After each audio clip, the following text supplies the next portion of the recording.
Big boss Malayalam season 7 ഇന്നത്തെ എപ്പിസോഡിന്റെ തുടക്കത്തിൽ ഒരു സംഭവം കാണിക്കുന്നുണ്ട്. അത് എന്താണെന്ന് വെച്ച് കഴിഞ്ഞാൽ, റിയാസ് ആ ഒരു ബെഡിൽ കിടക്കുവാണ്.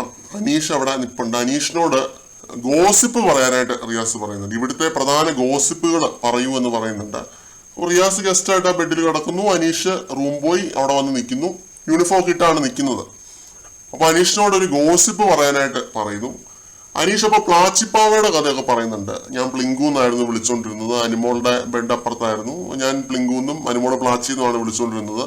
ഞാൻ പ്ലാച്ചീനെ പ്ലിങ്കുന്ന് വിളിക്കുന്നത് അനുമോൾ കൊട്ടും തന്നെ ഇഷ്ടമില്ലായിരുന്നു. അപ്പോൾ ഒരു ദിവസം ഞാൻ നോക്കിയപ്പോൾ പ്ലാച്ചീനെ ആ ഒരു സ്ഥാനത്ത് കെട്ടി തൂക്കിയിട്ടിരിക്കുന്നത് മരത്തിന്റെ മുകളിൽ.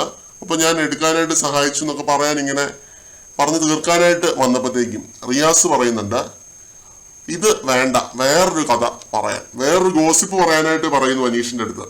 അപ്പൊ അനീഷ് എന്ത് ചെയ്യുന്നു? അനീഷ് നെവിൻ ഷാനവാസ് ആ ഒരു ഇഷ്യൂ ഉണ്ടല്ലോ, ആ ഒരു അലിഗേഷൻ, അത് പറയുന്നുണ്ട്. ലൈംഗിക അതിക്രമത്തിന്റെ ആ ഒരു സംഭവം പറയുന്നുണ്ട്. അപ്പൊ അത് പറഞ്ഞതും റിയാസിന്റെ മൈൻഡിൽ ഒരു ഐഡിയ വരുന്നു. അങ്ങനെയാണ് ഷാനവാസുമായിട്ടുള്ള ആ ഒരു പ്രശ്നത്തിന്റെ ഒരു തുടക്കം അല്ലെങ്കിൽ ഒരു ഉത്ഭവം എന്ന് പറയുന്നത്. ഇത് അതിരാവിലെ നടന്നൊരു സംഭവമായിട്ടാണ് എപ്പിസോഡിൽ അത് കാണിച്ചിരിക്കുന്നത്. 5:20 എന്തോ മോർണിംഗ് സോങ് ഇട്ടിരുന്നു. അപ്പോൾ അത് കഴിഞ്ഞിട്ടുള്ള ഒരു സംഭവമായിട്ടാണ് ഇത് കാണിച്ചിരിക്കുന്നത്. അപ്പോൾ അവിടെ നിന്നാണ് റിയാസിന് ഒരു ഐഡിയ കിട്ടുന്നതും ഷീറ്റ്സ് മാറ്റാനായിട്ട് ഷാനവാസിനോട് പറയുകയും ചെയ്യുന്നത്. അപ്പോൾ റിയാസ് നോക്കിയപ്പോൾ ഷാനവാസ് യൂണിഫോം ഒന്നും മാറിയിട്ടില്ല. അപ്പോൾ ഇത് വെച്ചിട്ട് ഒരു ഫൈറ്റ് ഉണ്ടാക്കാമെന്ന് കരുതി കൂട്ടി തന്നെ റിയാസ് അത് പറഞ്ഞ പോലെ എനിക്ക് തോന്നി. അപ്പോൾ ഇത് കരുതി കൂട്ടി തന്നെ പറഞ്ഞതാണ്. അനീഷിനെ കൊണ്ട് ഇങ്ങനൊരു കാര്യം പറയിപ്പിച്ച് അവിടുന്ന് തുടങ്ങിയതാണ് റിയാസിന്റെ ആ ഒരു ടാർഗറ്റഡ് ഗെയിം. അപ്പൊ അവിടുന്ന് പിന്നെ ഷാനവാസ് ആയിരുന്നു ഈ ഒരു ഫൈറ്റ് ഫുൾ തൂക്കിയത്. എല്ലാ ക്യാമറ സ്പേസും അറ്റൻഷനും എല്ലാം ഷാനവാസിനാണ് ഇന്ന് കിട്ടിയത്. മൊത്തം ഹൈപ്പ് ഫുൾ ഷാനവാസിനാണ് ഇന്ന് ലഭിച്ചത്. ഈ ഒരു പ്രശ്നം കാരണം, റിയാസുമായിട്ടുള്ള ഒരു പ്രശ്നം കാരണം. ഷാനവാസിനും പിന്നെ അനീഷിനും എന്ന് വേണമെങ്കിൽ പറയാം കേട്ടോ.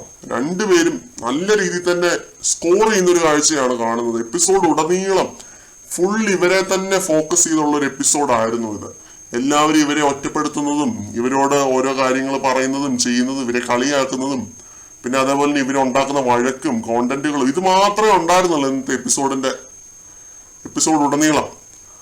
പിന്നെ എനിക്ക് തോന്നുന്ന ഒരു കാര്യം എന്ന് പറഞ്ഞു കഴിഞ്ഞാല്, ഈ റിയാസ് സത്യം പറഞ്ഞ സീസൺ 4 എല്ലാ കണ്ടസ്റ്റൻസിനെയും ഒരുമാതിരി നാണം കെടുത്തുന്ന ഒരു പരിപാടിയാണ് ചെയ്തത്.